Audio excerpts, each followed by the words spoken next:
9:03, the brutal beating and robbery of a 66-year-old man in Butchers Hill sparked outrage through the community as residents there say they feel like they're being hunted.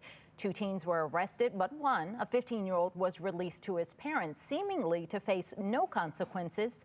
That has now changed. Baltimore City State's Attorney Ivan Bates is joining us with the serious charges that teen is now charged with. Good morning. Hey, good morning. So in the beginning, the 18-year-old was charged. The 15-year-old was released by DJS because they charged him with robbery and, you know, sent him on his way. Talk about what has changed.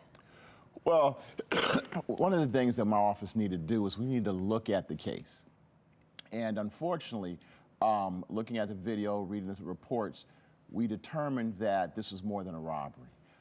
Didn't make us feel good at all. We took our time and really thought about it, and we made sure we had to charge everyone involved in the case that we had with attempt first-degree murder. I wanted to make sure the message is clear that if you're going to stomp on an individual's head, attack them, there's a heinous, vicious crime that could lead to death.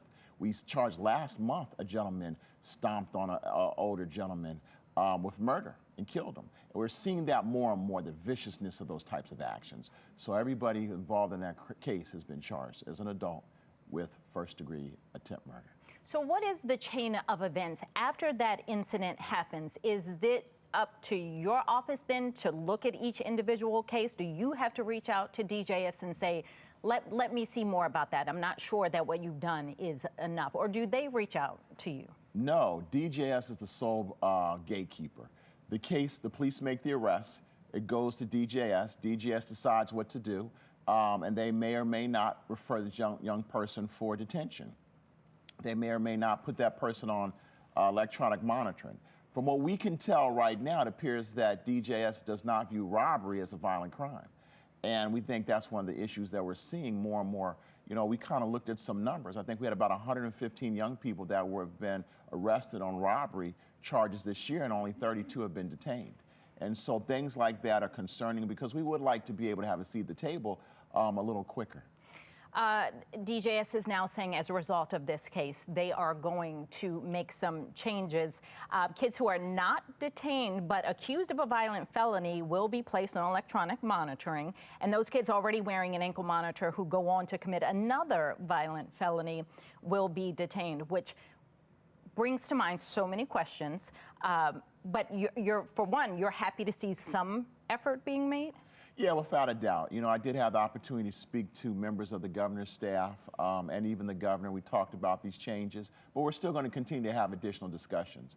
I am happy to see any types of changes because I think that's a step in the right direction, but we still have a long ways to go.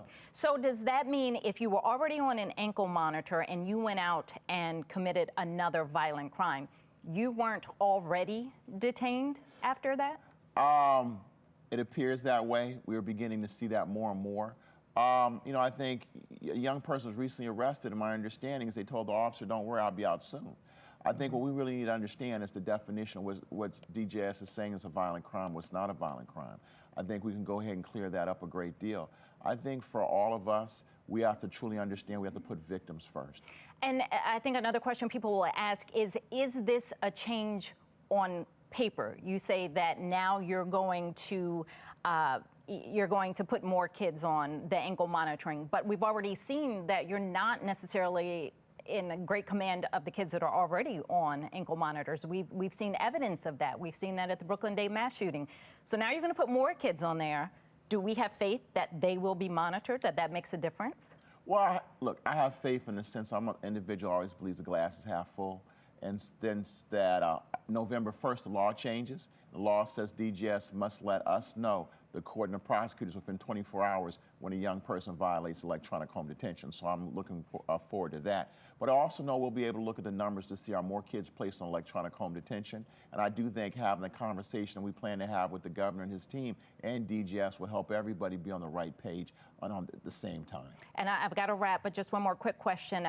You've got a lot going on in your office, obviously, but you said when you campaigned, you were going to actively be involved in cases still. You've got one now. Yes, yesterday we had a gentleman, Gordon Stern. He pled guilty to first-degree murder. He was found guilty last week of first-degree murder. So my office filed life without the possibility of parole. And he also pleading guilty yesterday was the murder of an individual who was deaf mute in the jail that he strangled to death. So it's important to make sure that everybody know that I am still going to make sure I hold people accountable, that I'm not going to sit on the sidelines, that I'm going to, when I have the opportunity, I'm going to get in the courtroom, roll up my sleeves, and work side by side with my prosecutors. All right, City State's Attorney Ivan Bates, thank you so much. Always good to see you. Likewise.